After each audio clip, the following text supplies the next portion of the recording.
देखिए, तीन संख्याओं का एलसीएम कितना है? 20 है। और यदि उनके बीच का अनुपात 2:3:5 है तो संख्याएं ज्ञात कीजिए। ये सवाल मेरे भाई पिछली बार बोर्ड एग्जाम में पूछा गया है। बिल्कुल सिंपल सा सवाल है, बहुत ही आसान है। 2 सेकंड में हम इस सवाल को सॉल्व कर सकते हैं। दोस्तों, अब इसको हम हल करने के लिए सिंपल तरीके से मैं आपको इसकी ट्रिक बता रहा हूँ। माना संख्याएं मान लेते हैं। संख्याएं क्या मानना पड़ेगा? संख्या दे रखे संख्याएं हमारे पास में कोई भी संख्या मान लेते, संख्याएं मान लेते मेरे भाई, आप मान सकते हो। जैसे 2:3:5 है तो इनके साथ में आप क्या मान सकते हो मेरे भाई?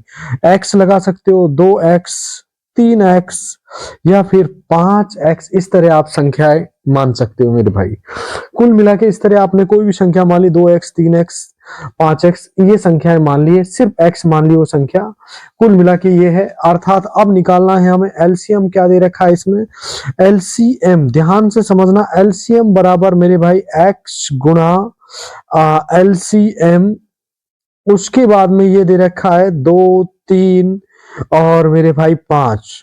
क्योंकि मैंने इसमें सीधा सा दे रखा है, x को साइड में ले लिया और बराबर मेरे भाई अब क्या करना है, ध्यान से सुनना मेरे भाई, बिल्कुल आसान तरीका है, कोई इसमें रॉकेट साइंस नहीं है। हमारे पास जो संख्या का दे रखा है, क्या दे रखा है? LCM x multiply LCM. LCM हमारे पास में क्या दे रखा है आपको पता होगा दोस्तों। इसमें एलसीएम कितना दे रखा है हमारे पास? 120 दे रखा है। इस 120 को हम यहां लिख देंगे और इसके बाद इसको सीधा हम मल्टीप्लाई कर देंगे।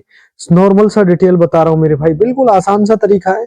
जो एलसीएम दे रखा है आप देख सकते हैं 120 दे रखा है। उसके बाद मेरे भाई इसको x मल्टीप्लाई 2 को 3 से गुणा करेंगे तो क्या आ जाएगा? 6×5 30 गुणा 30। ये मेरे भाई क्या आ जाएगा? एक किस्म से इसका आ जाएगा। साथ में हमारे पास में क्या दे रखा है मेरे भाई? x की वैल्यू निकालनी हमें, तो इसको हम डायरेक्ट इधर भी कर सकते हैं। x इजकल टू 120 में हमने 30 का भाग लगा दिया है x की वैल्यू निकालने के लिए। इसमें 0 से 0 काट देंगे, कैंसिल कर देंगे, 3 से काटेंगे, ये 4 बार कटेगा। तो हमारे इसमें x की वैल्यू कितनी आ जाएगी? 4 आ जाएगी। अब ध्यान से सुनना मेरे भाई, ये सिंपल सा सवाल है, बिल्कुल आसान सा है, इसमें कोई बहुत बड़ी वो नहीं है। तो मेरे भाई जिसमें हमने पहली संख्या क्या मानी थी? 2x, तो इसमें हम लिख देंगे 2x इजकल टू x की वैल्यू क्या आ गई? 4 आ गई। 2 चौके 8, पहली संख्या हमारे पास में क्या आ गई? सिंपल सा बता रहा हूं, 4 आ गई। उसके बाद में दूसरी क्या दे रखी है? 3x, तो इसमें मेरे भाई क्या करेंगे? 3 गुणा 4, तो ये आ जाएगी 12। और दूसरी तीसरी है 5x, तो ये आ जाएगा 5 गुणा 4, 5 के 20। अर्थात वो जो संख्याएं हमारे पास क्या आ जाएगी? कुल मिला के जो संख्याएं दे रखी है हमारे पास सीधी सी आ जाएंगी मेरे भाई, 8, 12 और 20। ये संख्याएं आ जाएंगी यदि ऐसा कोई भी सवाल आता है। बिल्कुल आसान सा है। पहले हम संख्या मान लेते, कोई भी 2x, 3x, 5x मान लेंगे। उसके बाद मेरे भाई आपको पता है कि एलसीएम हमारा कितना दे रखा है? इसमें 120 दे रखा है। इसको हम मल्टीप्लाई कर देंगे सीधा सा। मल्टीप्लाई करने के बाद में 2, 3, 5, इनको सीधा 2 को 3 से गुणा करेंगे 5 और इसको सीधा आपस में गुणा करेंगे तो 30 हो जाएगा। इसमें दोबारा से मैं आपको समझा देता हूं, यदि कम समझ में आया तो अगेन मैं समझा देता हूं।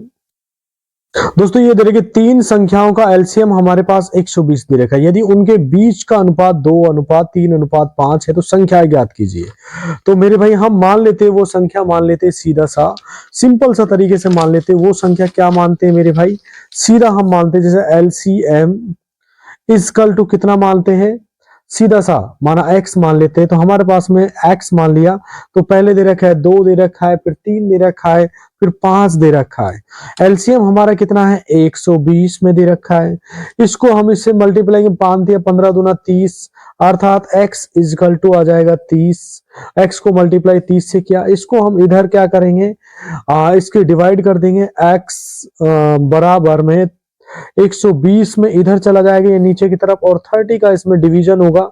इसको हमने इस 0 से 0 काट दिया, 3 को काटा 4 बार, तो हमारी x की वैल्यू इसमें 4 आ गई। अब जो हमने संख्याएं मानी थी मेरे भाई, पहली तो मानी थी 2x, दूसरी मानी 3x, ये मानी 5x। तो इसमें हम सिर्फ x की वैल्यू रखेंगे। x की वैल्यू रखने के लिए आपको कोई ज्यादा रॉकेट साइंस नहीं चाहिए।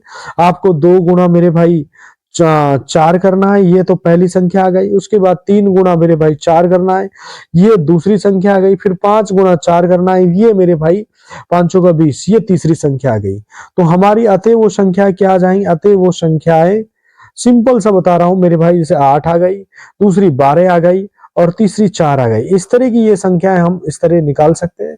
बिल्कुल सिंपल सा तरीका है। फिर भी कोई डाउट्स है तो आप कमेंट करके बता सकते हो।